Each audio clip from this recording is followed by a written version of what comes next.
Good night, everyone, and welcome to our final episode in the Wife Her Live Money Talk series. My name is Zemi Stewart. I am the founder of Wife Her Ministry, which stands for Wife Healed, Empowered, Restored. And we are a community of women who seek to advance in self-development. So that's what we're all about across singles, across brides to be, wives, even divorcees. We want to make sure that women are continuously provided with opportunities for self-development and personal growth. And so every month we have a focus of the month, and this month the focus is personal finances. We had a 4-part series. We started off with saving.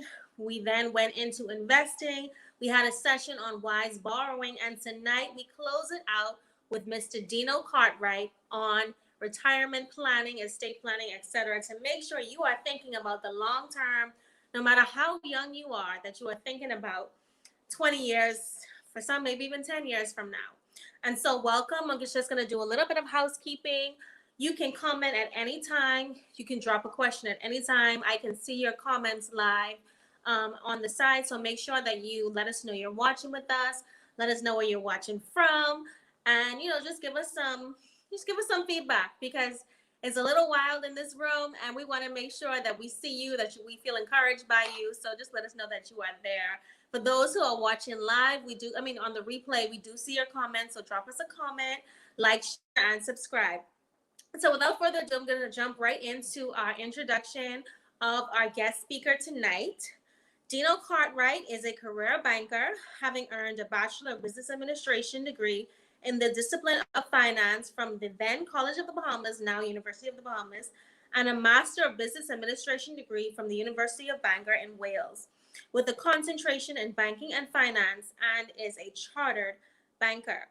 He has also earned the Certified International Finance Planner designation in 2013 from the Chartered Institute of Bankers in Scotland, and is a Justice of the Peace for New Providence. He is a fellow of the Bahamas Institute of Financial Services and first vice president and an adjunct lecturer at the Institute. He has over 15 years in the financial sector, functioning in the commercial banking, government accounting, and regulatory spaces during his career. He is the CEO and lead advisor at Cornerstone Advisors, a personal financial and small and medium-sized business consulting agency, and more recently, a consultant with Druber Solutions. He is also a member of the Bahamas National Youth Policy Team and the Bahamas National Youth Advisory Council. Very, a lot going on. Congratulations on all of that. That is hefty, and I know you worked really hard for it. So welcome to the White Thank House you so stage. much. We haven't Thank had you. many men grace our platform. I'm trying to think if you may be the first. But all the Wow. same, welcome. Wow. Thank you very We're much. so Thank happy you to have very you much. here. I can't hear you, actually. You can hear me? Can you hear me Okay, now? Perfect. I can hear you Are we now. good? Yes, Okay. Good. Thank you so we much are for this excellent. opportunity. Looking forward to it. So I'm just going to pull up your presentation and we're going to jump right in. All right. Perfect. So you can let me know as well if you can see my presentation on your end. We're good to Yep, go. Can you see yes. it? Perfect. All right. So today I want to say thank you, Zami, for this opportunity to share with you and your audience and those even years from now who will see this because of the power of the internet and the power of playback on YouTube about retirement readiness. And since being in the industry, I've found that a number of persons don't consider retirement until they're right there at the edge. So when we're in our 20s, our 30s, we kind of see this as a long-term thing. This is something we don't have to worry about, and it creeps up on us. But Mm-hmm. hopefully, when we learn about retirement readiness, we will get some tips and kind of start jogging our memory. And what I like to tell persons about financial planning is this like your dress size or it's like your suit size, not one size fits all. And so it would take further training or further conversation to talk about how your particular retirement plan ought to look. But there are some basic principles that everyone must follow if they are going to be ready for retirement. And today, I'm hoping that I can share that with your audience and share that with those who will be aiming to retire and retire rich. So the first thing is, what is retirement? Retirement, what I like to tell persons, is not an age, neither a tenure. It is, and it ought to be, a choice. Retirement is really that stage in your life when you get to do what you want, when you want to do it, with whom you want to do it, for as long as you want it to be done, without that thought that you have to get up and actually go to work. What persons have to understand too is that retirement is not just for the employee, it's for those who are self employed. And the only way that you can actually get to a place where you don't have to worry about working as much is when you are just a pure investor. But as long as you're, and when I look at Robert Kiyosaki, I think about his ESBI cash flow quadrant. When you're either an employee, self employed, or a business owner, all of these require you putting in your effort, putting in your mind, putting in your time, and then you graduate to the level of investor where you just invest your funds and you get passive income. But until you get to that place, retirement is something that we all must think about. So it isn't a point of when you're 65 or after you would have spent 30 or 40 years on a job. Retirement is really when you have a choice to get up and to actually do what you want to do. And so I like to even talk about retirement in the same vein that I talk about financial freedom. Financial freedom, meaning that all of your basic needs are met. You have sufficient to not even have to worry about how you're going to make ends meet tomorrow, and you're able to do what you need to do for yourself and for those who you want to be a blessing to. So that's what retirement is. And so before we start, we want to get the definition right. And so not everybody is looking to more or less stop working at 60 or 65. Some persons want to know, how do I retire at 50? Retirement at any age is possible. It's the actions that are associated with it that determine if you're able to actually capitalize on this retirement. So let's go on. The key to retirement, though, is legacy. What are you leaving behind? Beyond just retiring and staying home, what is it that you're leaving for the next generation? And I know that the Bible tells us that it's prudent for a father to leave an inheritance for his children's children, but father in that context also speaks to parents in general. And so, as a parent, it is required of us to leave something for the generation that comes behind us. There is an entire generation of people who are waiting for whatever we are leaving behind, and we ought to be able to position ourselves so that our children can go on and start a whole new legacy for themselves. What I want persons to understand too is that when we properly plan our retirement, we can actually get to the place whereas we can break the cycle of poverty in our families. How do we do that? We do that by ensuring that the next generation, while they may not struggle the same way, but they learn the principles of what we struggled with to get to where we are, we actually give them a boost to help them in the next leg of the journey, because it ought not be as hard for the next generation. And that is another myth that we have to dispel, where our children have to suffer just to learn what we've been going through. No, they have to. We teach them the principles, we teach them the concepts, but we ought to be able to give them a boost or a step up for them to enjoy. So that's what retirement really is. It's having life beyond you. A legacy is having life that goes beyond your time here on earth. So the first thing when we think about retirement is that time is your most precious resource. You can either use it for you or you can use it against you. The beauty of retirement is that you're able to maximize the benefit of compound interest by investing early for a lower cost with maximized end results. There's always this story about this young man who started saving right when he started working at age 20. He saved the minimum amount over a certain period of time every month, because with every structure, there has to be a system in place for repetitive uh, inputs of this investment. And by the age of 27, he could have stopped investing in this particular vehicle, and this would have taken him way past the age of 65 because he learned to maximize time. Time is your greatest factor, especially when you're in your 20s, your 30s, and you don't have to put as much money in now and let this work for you over time. What is compound interest? Compound interest is really interest on interest. And how does that work? It means then that when you have a system in place for continual inputs over time, and the money that you're putting in builds interest on money that's already there. And so, what I encourage persons to do is use the time in your 20s not just to love life and live life. There's a place for that, but there's also a place for learning what investments allow you to put the minimum amount for a long period of time. All right, and this is almost like how they used to do with that old that kitchen appliance, when they say just set it and forget it. That's the place where we are, and that's what we are called to do when we're talking about retirement. The next thing is with your company, when you are where you are working, you must understand the kind of plan that is in place that your company offers. And before, I think it would have been at least 5 years ago, a number of companies were starting to shift from the defined contribution plan to the defined benefit plan. The defined benefit plan was that your employer would have just invested into your retirement account for you, and then you would just enjoy the benefits after you worked there for a certain period of time.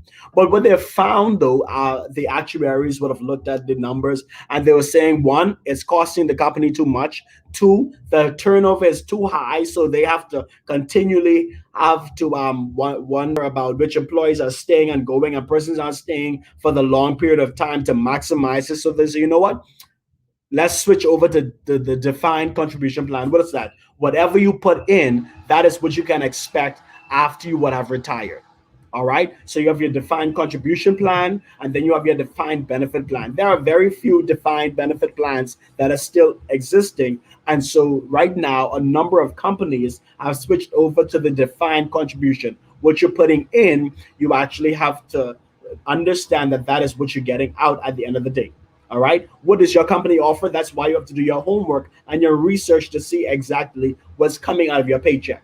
For too long, we have just been going to work, working and getting a paycheck at the end of the day, not looking at our investment, not looking at what is coming out of our paycheck on a monthly basis. And so we aren't even conscientious, or we don't even know what's actually going to our plans. We don't have a time when we go and we do some investigation on what's being saved. And you would find that even during the pandemic, a number of persons who were putting into the national insurance plan, they would have realized that all this time they thought that they would have been getting benefits, and the employer wasn't putting in for that. And when they needed the funds from that, they couldn't get the funds because this entire time the employer wasn't putting in, because a number of persons just put all their trust in their employer and didn't do their due diligence. If you're going to retire rich, and if you're going to find financial freedom, there's a certain responsibility that we have to take on ourselves to manage the company called my life.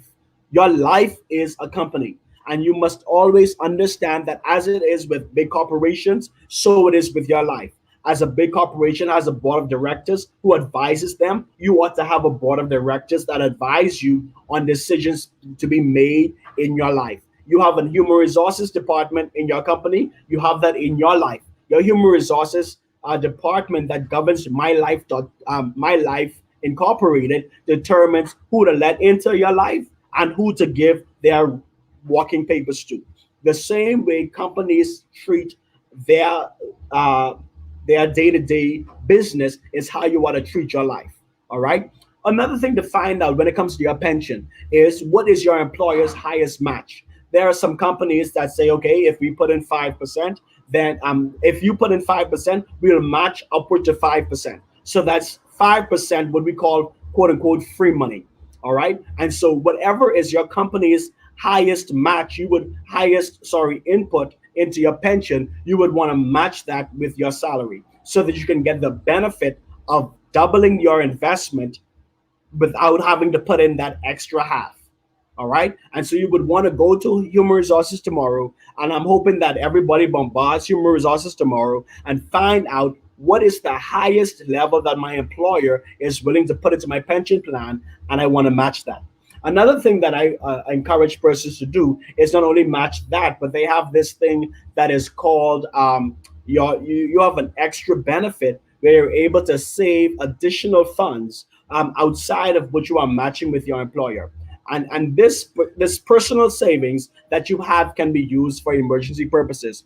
You can't necessarily break your pension to get a withdrawal from that until there's a certain amount of vesting period that's in there. But you can have a private savings that's attached to your pension that's already there. What a number of persons must understand also, Zemi, as they talk about investment, is that they must become this automatic investor. There's an entire book that talks about it. An automatic investor, an automatic millionaire, is somebody who sets a defined amount every month, whatever your percentage is, you set that and you let that go to a certain bank account or a certain investment that you don't even touch. What I've found that works is that money that you don't see, you don't worry about.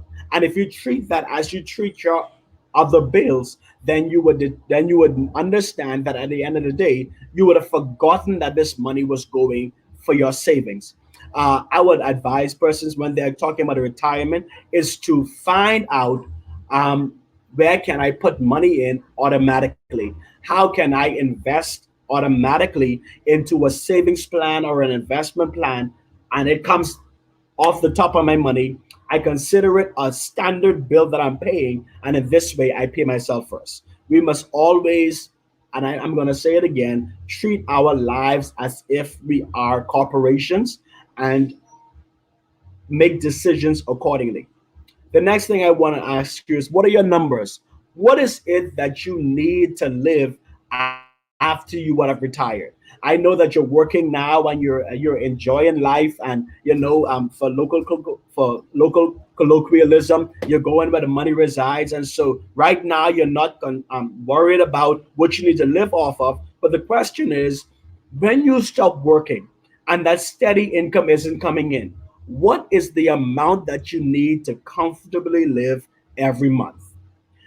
If you don't have this vision ahead of you, you will not put on restraint. And I'm a pastor, and so I would throw in scripture every so often. The Bible tells us that where there is no vision, the people perish. What the actual understanding of that is this: is that without a clear picture of where you are headed, you will not put on any restraints. And when persons don't have this clear picture of where they're headed, they would spend money anywhere. They would give money to every person who comes and asks them. They would go and buy things that they don't really need because there's no clear picture of where they're headed. When we're talking about retirement, whether you're talking about saving, whether you're talking about investing, whether you're talking about becoming rich, there ought to be a picture of what you want your life to look like. When you've developed that picture that you want your life to look like, then you would put on the necessary restraints to stop you from overspending on what you need to spend on. I often give persons the picture actually of, or I draw the illustration of when persons are getting married, and Zemi had a beautiful wedding. The thing is, everybody who stood in the wedding had a certain color. All right. And so if your bridesmaids and your groomsmen wear burgundy during the wedding and someone tries to come in the picture with a lime green, your photographer will politely tell them, excuse me, ma'am, excuse me, sir, I need you to back on the side a bit because you don't fit in this particular picture. All right. And that is how your life ought to be. When you have a clear picture of what you want your life to look like, you will know when the lime green thing comes into your picture and tries to distort what you want this beautiful picture to look like. When you have a clear vision for life, it goes beyond your finances, it goes to your relationships, it goes to your friendships, it goes to the kind of job you're going to work. It goes to the kind of vacations you're going to spend money on. You have to have a clear picture of what your life will look like. And when you do that, then your life automatically, your brain automatically puts in restraints that block out anything that will kind of distort what this picture looks like. If you fail to plan, you plan to fail. Before you talk about retirement, which is the end goal, you have to determine, do I need $2,000 to live comfortably at the end of the day? Do I need $2,500 a month? What do I need to put in now that will determine what I need to spend 25 or what I need to do to gain or garner $2,500 a month to live comfortably? All right. We must always start, as Stephen Covey says in the seven habits of highly effective people, we must always start with the end in mind. All right. Another thing when we're talking about finances and retirement is, what are your plans for life? When you are considering planning for retirement, one of the things that you want to actually consider is, what are your day-to-day expenses that can eat away from your money? You would find that a number of people would have gotten a nice, beautiful retirement package at the end of the day. They got their gold watch, they got their pen, and they got this huge lump sum of money. But then one sickness, one disease, one accident wiped everything out. All right. And so you want to make sure that you are actually calculating in your monthly expenses medical insurance, so that when you have to go to the doctor, when you have to go into the emergency room, as you get older, things happen. Bones break a little easier, and things start happening. Life happens. You want to make sure that you have medical insurance covered, disability insurance covered, so that these things are actually working for you. I don't have it here, but another thing you want to consider with retirement is a living will. There are some things that may happen to you that you won't be able to make a decision because of some emergency, and you need somebody to make the right decision for you. You need to have a living will to say, okay, if I'm in this incapacitated state, I need this person who I trust to make a decision for me.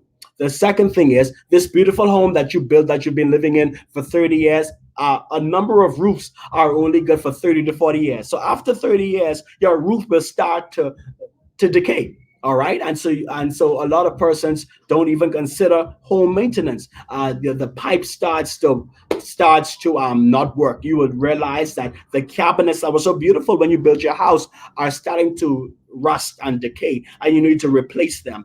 You have to also consider these expenses. Your car that you got, you're gonna need to ensure that you are doing a quarterly a change of oil, or you need to ensure that you are paying your licensing and inspection that comes once a year.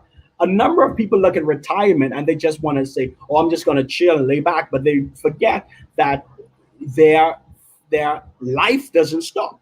All right, life doesn't stop, and so you would find that a lot of people, after they would have retired, because they didn't make the necessary plans, they start to get sicker quicker because of the stress level, and they end up dying 5, 6, 7 years after they would have retired. Not that they were necessarily sick at retirement, but because the stress issues that come with finances kind of deteriorate their health. So you want to make sure that you have these plans in place. Another thing, when you get up to a certain age, you don't want to just keep grandchildren all your life. You want to have money on the side for recreation, for travel. These are expenses that you have to factor in. And then, of course, educational pursuits. You don't stop learning until you die. All right. And so, if you want to keep your mind sharp, you want to take this course, you want to do this particular course, you want to do this particular self study. Your children may need some help. Your grandchildren may need some help with educational pursuits. All of these things have to be factored in when you think about retirement. I know it seems like a lot going on. I know that retirement seems like a big burden, but if you plan effectively, all of these things can be factored in. So you want to make sure that the life that you want to maintain is the life that you plan for. All right. And so the next thing is, I often tell people that with a financial planner, a lot of times they like to talk about debt reduction. And we're going to talk about that a little later.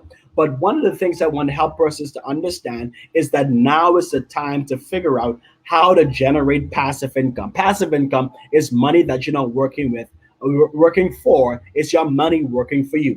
You have to set your money like soldiers to go and work for you and to bring in the spoils. Figure out ways you can generate passive income through wise investments and multiple streams of income. Okay, figure out what do I do that's a hobby that I can refine and sell again to generate multiple streams of income. This will be very important for you as you enter retirement, because it can keep you busy, but this is not something that will kill you or be onerous on you to kind of keep going through retirement. The next thing I want to let persons know is that even while you're an employee, it's important to develop an entrepreneurial mindset. What does that look like? It means that even though you're working for someone else, you actually have to now treat your life as if you're working for yourself. You have to, how does an employee with an entrepreneurial mindset look? This is someone who is creative. This is someone who is innovative. This is someone who is always thinking about ways to make things easier, because those who make things easier always have a business inside of them. It's not just the mere fact that everybody is doing this, so I can't get into this field. The question is who's doing it the fastest, the cheapest, and meeting the needs of your clientele. All right. So always have an entrepreneurial mind, even if you're working as an employee. All right. For the retired person, your one income that you're making now is barely making it or working for what you need to live with now. All right, because of escalating costs due to inflation and escalating costs to just the price of goods. And so the thing is, imagine when you would have retired and you're now on half of this salary. What are you going to do? You need to find a way to develop income that is outside of just what you're getting in your pension. Okay. And another thing I want to point out, especially for our local persons, Zemi, is that what we would have understood and actuarial scientists would have said is that the national insurance scheme has only a certain amount of time before it runs out. Okay. That time may have adjusted a bit, but there will come a time that you must understand that you were not meant to just live retirement on your national insurance scheme. There must be other streams of income that complement that. Okay. And so I want persons to understand, while it's good that the government provides for you in that way, when you think entrepreneurially and think outside of dependency, you would always ensure that you're making funds, or making income that's going to supplement, okay, what you are actually receiving from your government pension. Okay, whether that's here in the Bahamas or in any other pension around the world, you want to make sure that you are actually making sufficient funds outside of just your particular government assistance at the end of the day.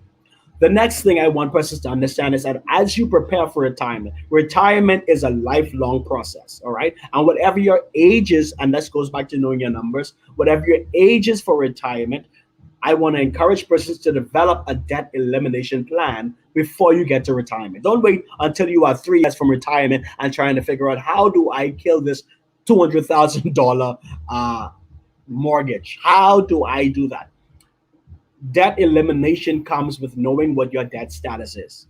This is the time to stop being an ostrich, putting your head in the sand. This is the time to face the music and find out, who do I owe, how much do I owe them, and how long is this debt in place in my life. Okay. The thing is, we need to develop a debt elimination plan. Consider the debt snowball effect. How does that work? Dave Ramsey often teaches that you start with the smaller debt first, and then you build up to the greater ones. So you find small wins. The thing with is this is that when the dopamine in your mind goes off because you would have gotten this enjoyment or this relief from paying off this small debt, it kind of charges you to go pay off the bigger debt, and you continue to build momentum. All right. So use this opportunity to start the debt snowball effect. You use funds to go heavily after your smallest debt. This is how it works. You go heavily after your smallest debt. You pay that off. Whatever you are paying toward the small debt is not for you to put back in your money to go buy more goods or buy more clothes or buy all that. No, no, no. This is actually to help you kill the second biggest debt that you have. And when you pay that off, you combine both of those funds, and then you go kill the third one until you get to killing your largest debt. All right. So this is the time to develop and work a debt elimination plan. And a number of people have a debt elimination plan, but the key here is to work your plan. If you work your plan will work. The third thing is debt elimination at an early stage of employment allows you to retire young. You can't continue to get in debt every year and expect to retire young.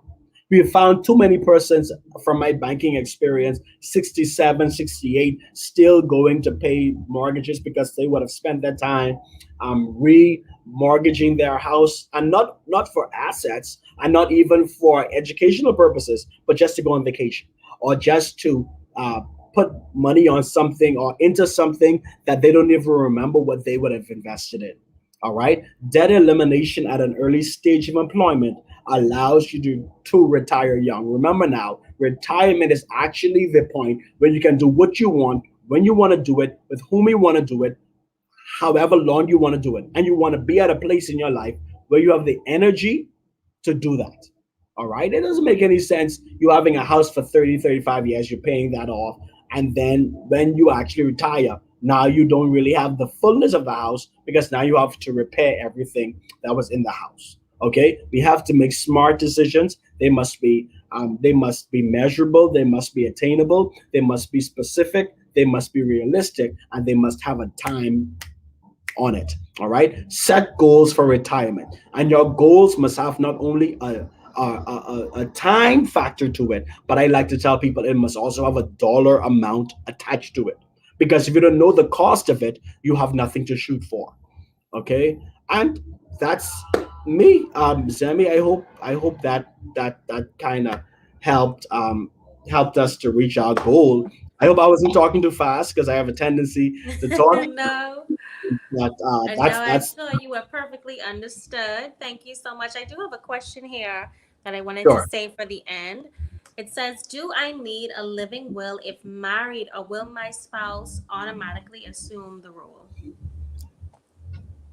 The good question is this: you want to make sure that you're because you want to make sure that you have a living will, so that in the event that something happens at the same time to you and your spouse, there's a third party that's there to also help you. Because God forbid you are in an accident, something, you and your husband are in the same place at the same time, both of you are incapacitated. You want to ensure that there's a third party designated to meet these needs. And then, truth of the matter is, life happens, unfortunately, and who knows what may happen to your marriage later down the road. And you want to make sure that if your husband is in there, and we've seen all these stories before, we plan and we pray and we are hoping that our marriage lasts, but not everything does. And so you want to make sure that it's in writing what you want things to happen. You wouldn't want to know how many wives and husbands and even grandmothers and grandfathers who came to the bank with tears that this person is still on their account. They were incapacitated for a minute. Now they are no longer incapacitated, and they found that this person took all of their funds. All right. So you want to Wow. make sure that you have in writing what it is Mhm. that you want, and you designate where you want your money to go, who you want to handle it, and what the kind of decisions that you want them to do. This helps to dictate what you want to happen in the event that you can't do it for yourself. And even thinking about, because I know a few horror stories with, a spouse would have passed away. I mean, a wife would have passed away, husband remarries. I know a husband who remarried in 2 weeks.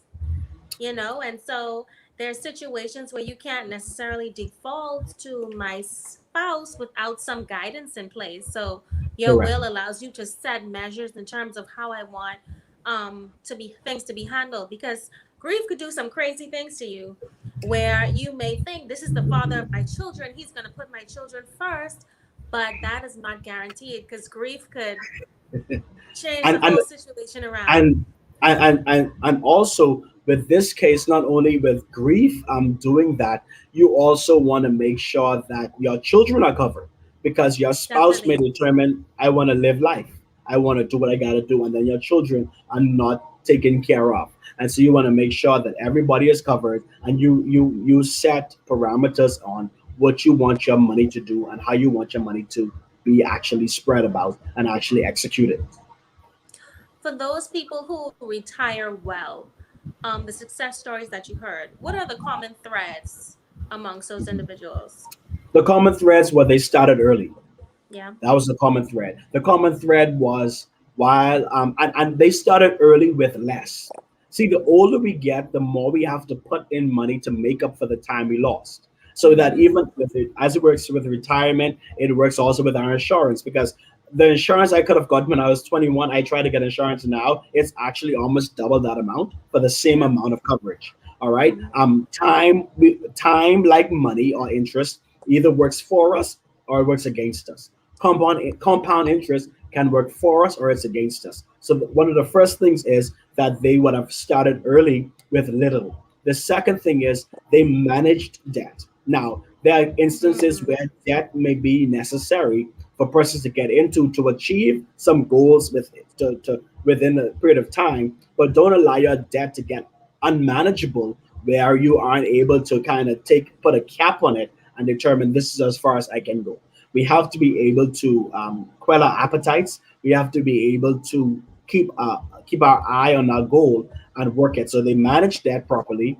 They would have started saving early with investments. And another thing is that they would have had advice along the way. They would have had Mhm. proper advice, not just somebody who say who wish they could have done something and they give you some advice. You want to make sure that you get advice that is sound. You want to get and not just an advice from one person. Get a council of Wise persons give counsel. you Yeah, advice, definitely. right? Because the Bible tells us that with a multitude of counsel, there is safety, there is wisdom, and so you want to get differing opinions. I'm one. I There are some things with Dave Ramsey I follow, and there are some things with Robert Kiyosaki I follow. Two opposite ends of the spectrum, but they kind of balance off and they kind of whittle their way off, and there's a happy medium that can help us to achieve our goals in time. Wonderful, wonderful. I'm glad I'm just joining right now, just for a quick second, because I got Yes, something sir. I need to Not a shoot at you, problem. and I Not a need you problem. to put on. You're even introducing I yourself. Good day, everybody. I am Jim Stewart, the husband of Wifer, Mr. Wifer. Mr. Wifer. Exactly. So, I'm going to ask you now to take off your business man hat, and this obviously is a ministry. This is about empowering individuals, but in a very Christian way. Of And course. so my question is, I'm gonna ask you, as I said, take off your business hat, and I want you to put on your Reverend Doctor hat. Reverend I got Doctor you. Deno Cartwright. I got you. There I got is you. a passage of scripture in Luke chapter 12 that talks about a rich man who Mhm.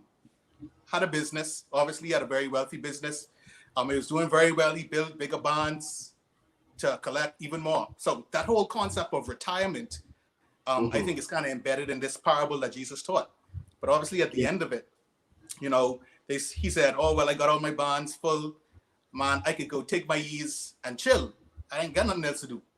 I ain't got nothing Right. to do no more." Right? Right. I want you to touch on that passage of scripture and kind of bring that to life in within the aspect and realm of retirement, because obviously retirement and planning for retirement, it's good in and of itself.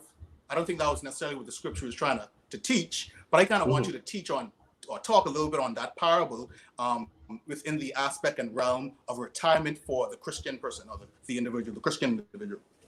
The individual Christian, the Bible, even attached to that scripture, there's another scripture where the Bible says it is required of a man that it is required, sorry, of a man that a servant that a man be found faithful.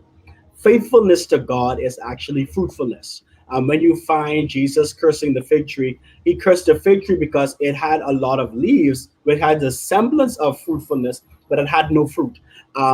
Fruit, and I always say to Christian people, faithfulness doesn't mean necessarily keeping just the things as status quo. Faithfulness is actually multiplication, which is what he did with the parable again of the talents with 1, 2, and 5 talents. The one who multiplied were the ones who were called faithful. All right. The one who kept his one and hid it was the one who was kind of cast out. And in the same vein, the man who stored in the barn, he stored in the barn because this gave us a principle that with everything that you get, you ought to understand that there ought to be something that is set aside for later. Everything in our hand, what we must understand as Christian people, is seed. You can't eat your seed. If you eat all of your seed, there will not be a harvest for tomorrow. If you Yeah, eat all of your seed, there won't be anything for your generations to partake of. So with every seed, it is incumbent upon us to plant. When we get the harvest, we store some, we give some and we eat some. And that is what we do with our money. And so this fellow who was just storing up, he was imbalanced because he was not being generous. And another Yes. part of our Christian walk is, and what they don't understand is with kingdom prosperity comes through generosity, not through Yes. savings. So while we are taught to save a portion, we are also taught to learn how to be generous, because to the same measure that we give, it's the measure that we get back. And so this man who was saving the barns, the reason why he got a rebuke at the end was because he was still focusing selfishly. It was a good principle, but he was not being balanced with it. And so, as Christians, with our finances, we must learn that we must save some, we must spend some, of course, to maintain life, but we must also find a way to give. And it's in our giving that actually opens the door for continual finances to come our way. Right on target, Reverend Doctor. Right on target. It's right. No, no, man. I couldn't have said it any better. Because I obviously try. at the end, the final scripture at the end of that parable, he says, he was a fool because he wasn't rich towards God. And I think even through Exactly. this process of planning for retirement, it's so important for us to continue to be generous towards God and building up the kingdom of God. And that's through Yeah. giving. And so I just And love the it. thing is, Mhm. generosity to God is actually this. It's not given because He needs no money. Yes. Generosity to God is when Giving to the Jesus poor. said, "When you saw the naked, you clothed them. When you saw the poor, Yes. you fed them. When you saw those in prison, you gave to them." Generosity to God is lending to the poor, and God said He will repay. That's His Yes. economic system. And for Christians, uh, I found over the course of time, Zemi and Ian, and I hope I'm not over time, but I No, it's found over the okay. course of time that people just want to tithe and then they expect to sit down and watch God bless it. No, tithe, tithing opens the window. What Yes. pours out the blessing is if you have seed, because it doesn't matter if you open the window, rain comes through the window. If there's no seed in the ground, there's no harvest to get. Mm-hmm. So we have to understand that we tithe and then we still give not only to the work of ministry, but give to the poor, because all of this together, tied together, brings about the prosperity that we have. And kingdom prosperity goes beyond just finances. It's actually that fullness of your soul that you get when you help somebody who doesn't have. And we have to teach persons it ain't just a tithe, sit down, and wait for it to happen. Because the Bible says in the book of Proverbs, diligent hands will rule. The Bible tells us in Proverbs, don't only sow the seven, sow the eight, because you don't know what kind of weather is going to come. You don't know what the next season will be like. That's how you sow. The principle of giving and money and all that again is found when you look at, because people look at Bezos, and they look at Gates. I know it's controversial, but I'm going to say it anyhow. They look at Gates and they look at all these folk who are staying on the wealthy list, and they fight for one, two, three, four spots. But when you find they work the principle of giving to the poor. Yeah, They've they Yes. all learned the give principle very of and giving to the high poor. amounts. Yeah. Yeah. And so the thing with God is that, and what I tell people is that money is not a prayer issue. Money is not a spiritual issue. Money is a principle issue. If you work the principle works for you. You can, and God would be unfair to break His principle. If God says, if you give to the poor, you lend to Him, He pays you back. God says, if you're diligent, then you'll be able to get back. God says if a man is skilled, in the book of Proverbs, He said, if you find a man that is skilled, he will always have a seat at the table before kings. So if you have your gift and you are always mediocre, you can't expect there to be a return. Good. These fellows who are making the money have gotten their gift, they've sharpened their gift, they become skilled in their gift, and their skill open the door for finances. So we spend our time robbing people over what they're getting back, but they've spent their time becoming skilled. And so we have to get Christians to understand that God is a God of principle, and God is a God who responds to the principles and the laws He set in place. The Bible says in the book of Genesis, and I hope I ain't running on again, but the Bible says in the book of Genesis, God set a system in place, right? He set a system in place. He said in the book of Genesis, I set the sun and the moon, you will govern the seasons.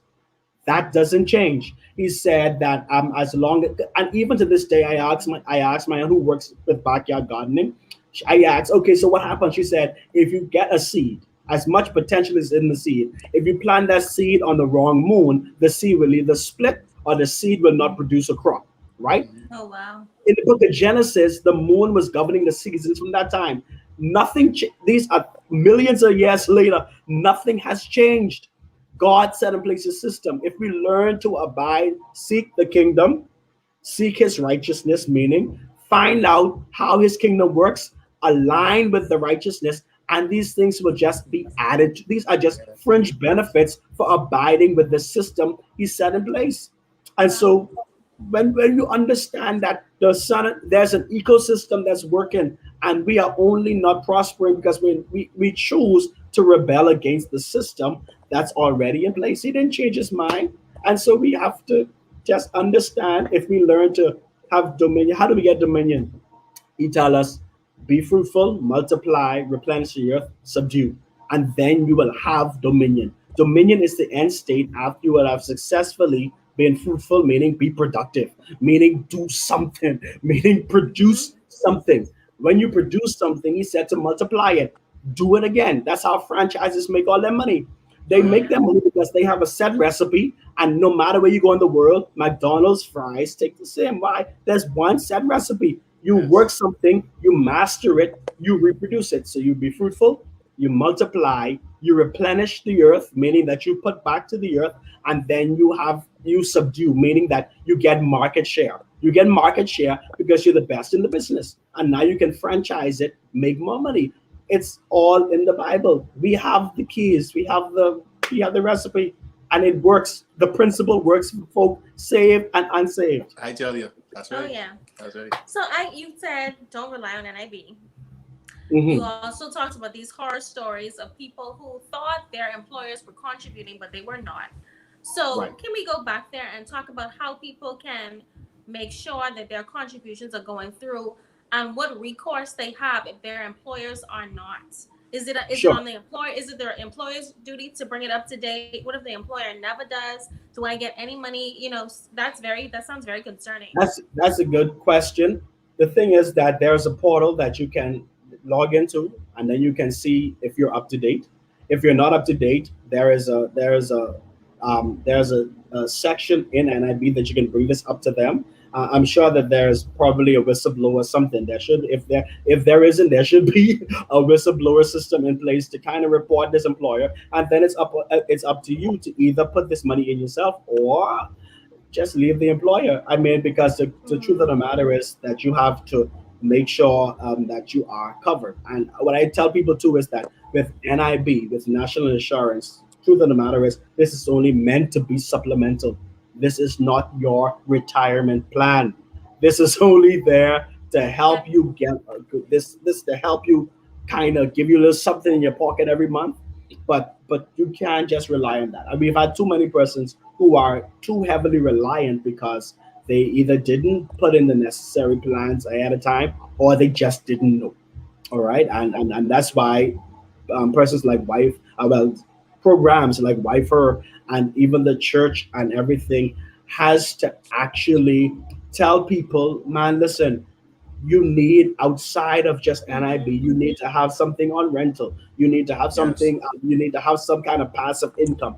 You need to make sure that you're making the right investments. There are some investments, and you need to determine what your risk level is. The younger you are, the Yep. higher the risk you can take. The higher the risk, the higher the return. If you want to wait until 5 years before retirement, Oh no. then there's only so much you can do. And the Mm-hmm. cost of doing that is going to be so exorbitant that it will be like a weight on your shoulder. But Yeah. that's the cost of not making necessary preparations, and so we have And then to you know, kind of get this message out to people. in our culture, we don't have really have the benefit of not benefit per se, but I lose my parent and I get a huge sum of money. We don't have that. I don't know what to call it. I don't want to say luxury. We don't have that. Whatever it is. It's What a do I call that? luxury.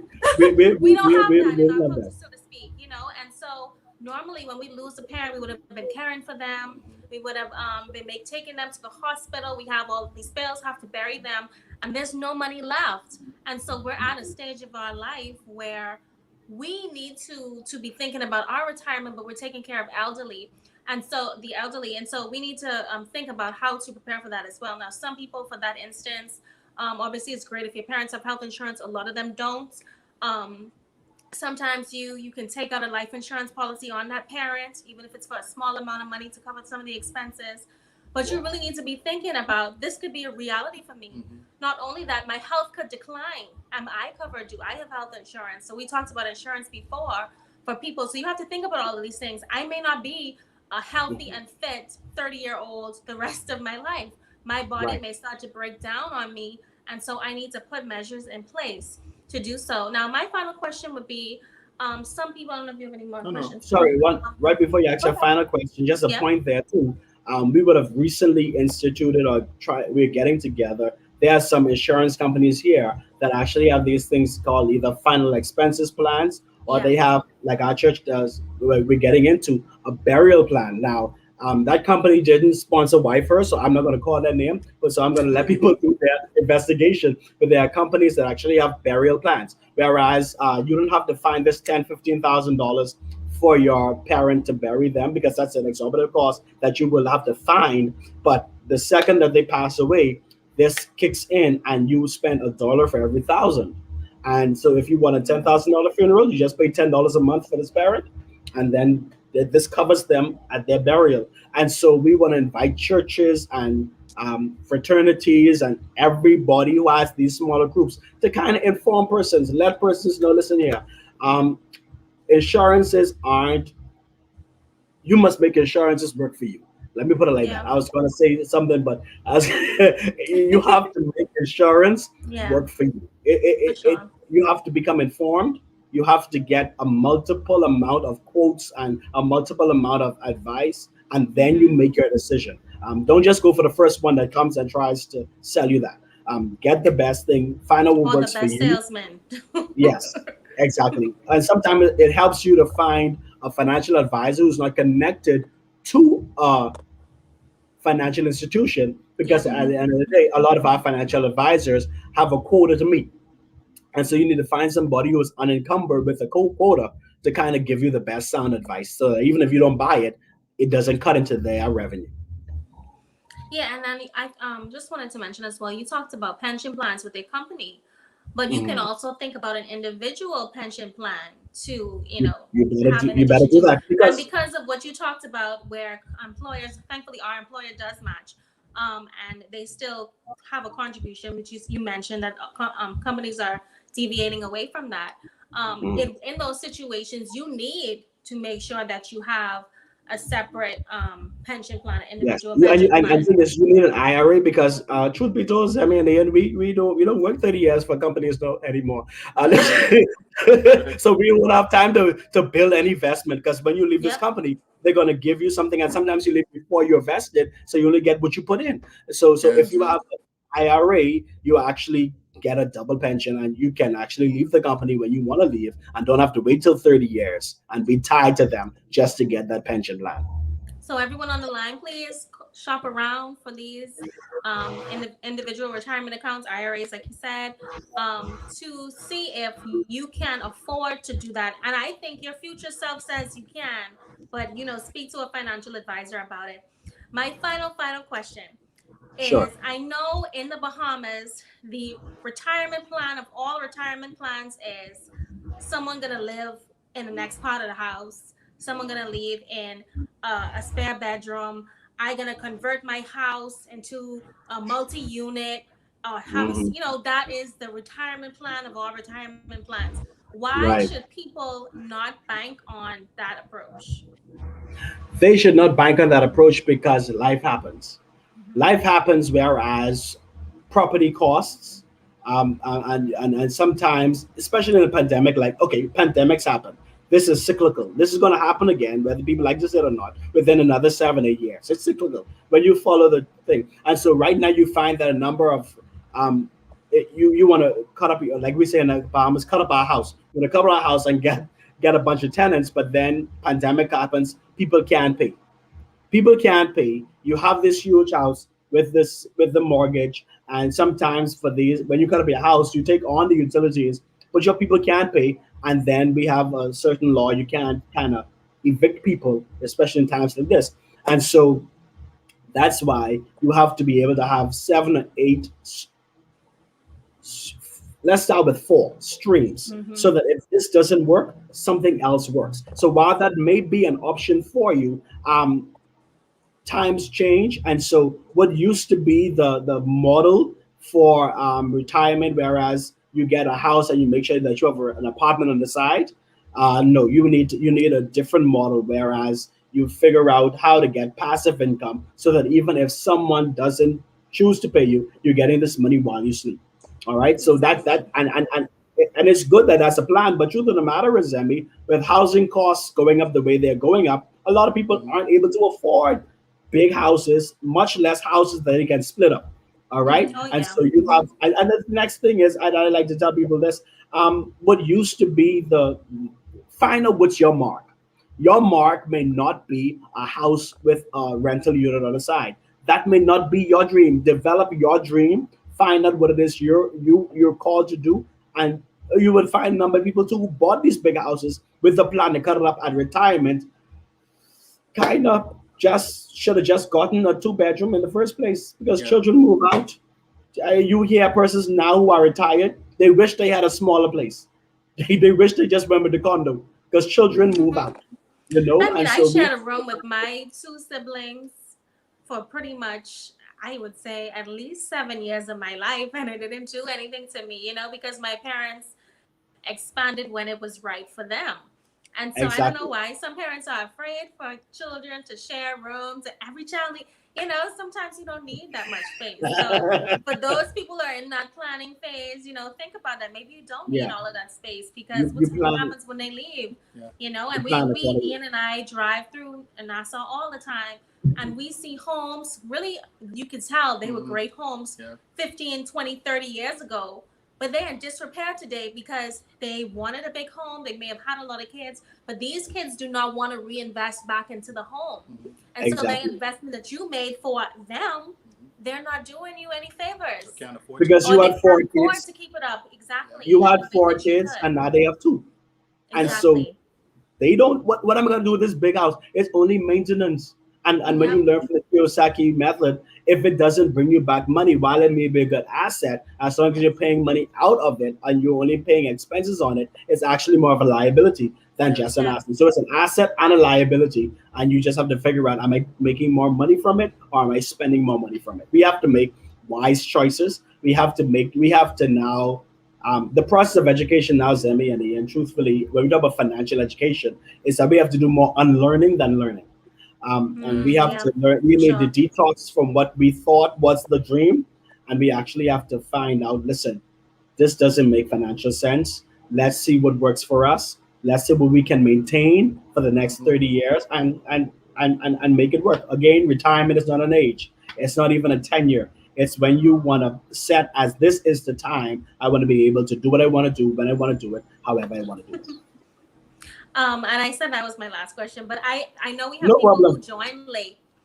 So, and I know a lot of people want to know that dollar figure. What do I need to retire? I know you touched on it a little bit, but when Mhm. I'm thinking about that, let's put that practical. How much do I need to retire?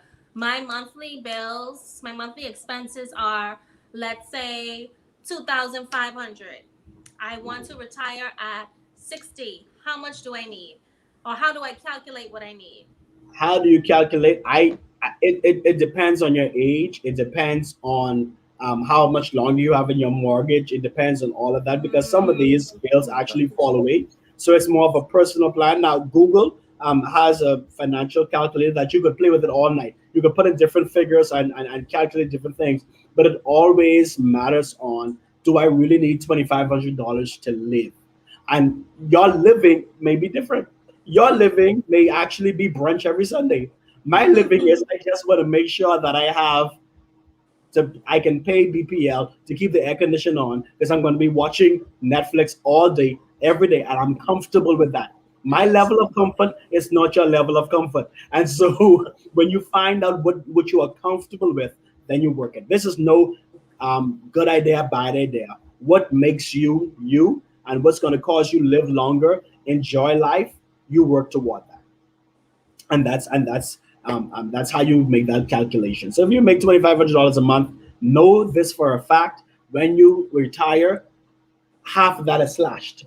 So you need to now determine, can I live on half of that?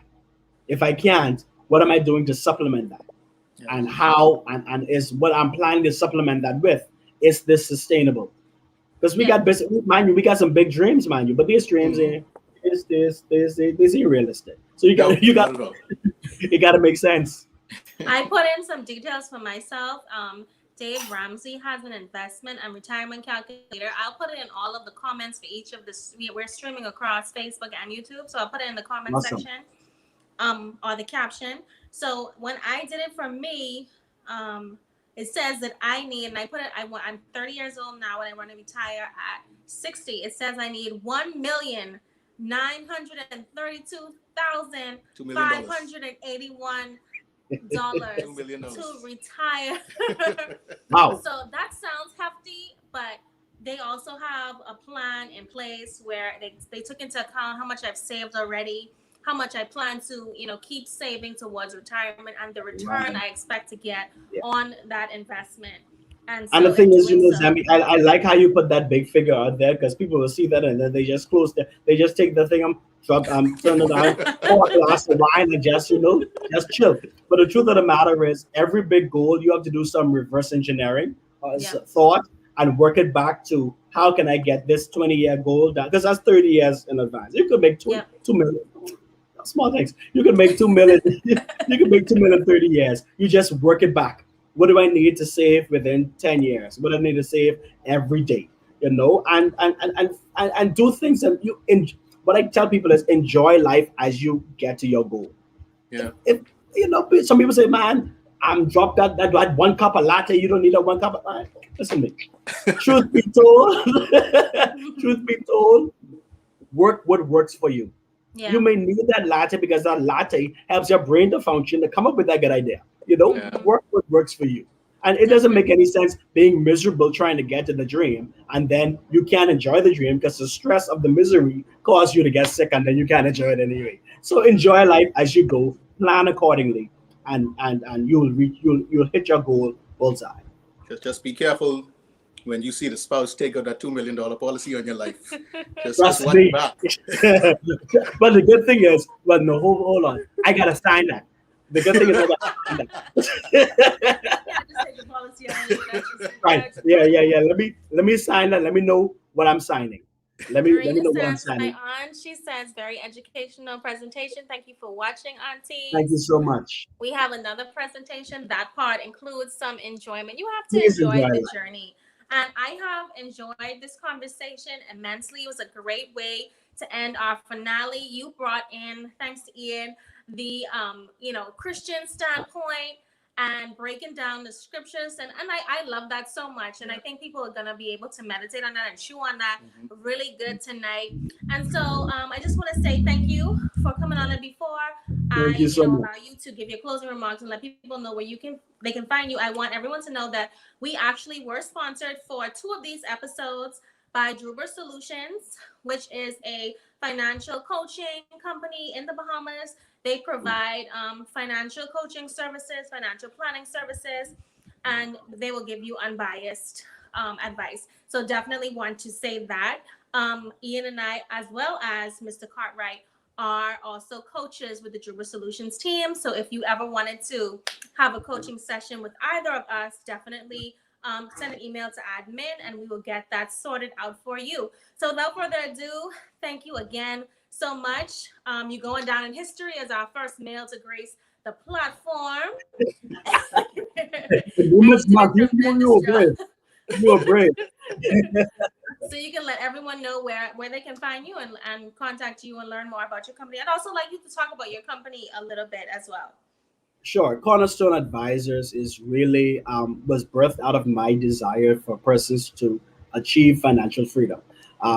It works in tandem with Druber, because Druber deals with every phase of everyone's life. So whether you're a woman, whether you're a male, whether you're single, whether everything like that. Druber also has entrepreneurship coaching. So what I do on the side with Cornerstone is similar, where I provide information for persons who are entrepreneurs who just need personal financial coaching. We walk them through budgetary items. We also help them to start businesses, whereas We help them to think with what I spoke about earlier, the entrepreneurial mind. And Mm-hmm. that's what we do. And so I recently launched a podcast called the Mogul Mindset because I want persons to understand beyond just a logo and beyond a business plan that you pay for. There must be a mindset that you need to actually become an entrepreneur, and you can actually be an entrepreneur on your job, working for somebody else, because it's all about a mindset and how you are innovative, how you are creative, and how you add value. That's really what it's about. So Cornerstone Advisors, my email is thecornerstoneadvisors at gmail.com. My cell phone is 803-7116, 803-7116. Or you can just reach me, like you said, at Druba Solutions. We and the what how value is added here is that, like we said earlier with retirement, every plan is different, every life is different. I'm here to just help you come up with a solution that works for you, and that's pretty much what I'm here to do. Let's just walk it out and let's just make it make sense. Awesome. Just plug in these on the screen for people. That's two for Not a two on the problem. front. And again, thank you so much. And I will see Thank you you. all next Sunday as we continue Wife Her Live. We have a different focus. We're talking about home ownership. You don't want to miss it because I know that's a big ticket item for so many. So, again, thank you. Good night. If you're watching the replay, thank you. And you guys, I cannot close without saying this. We are trying to reach 1,000 subscribers on YouTube by the end of 2021. Please bless my heart by making that happen. I don't need any money from anybody. I just want to reach 1,000 subscribers. So please help us get there. You will make me feel so encouraged after investing so much time creating these. So share it with friends. Let's get those subscribers up. Without further ado, good night. Have a blessed week. Bye. Thanks, Good you. night. Take care.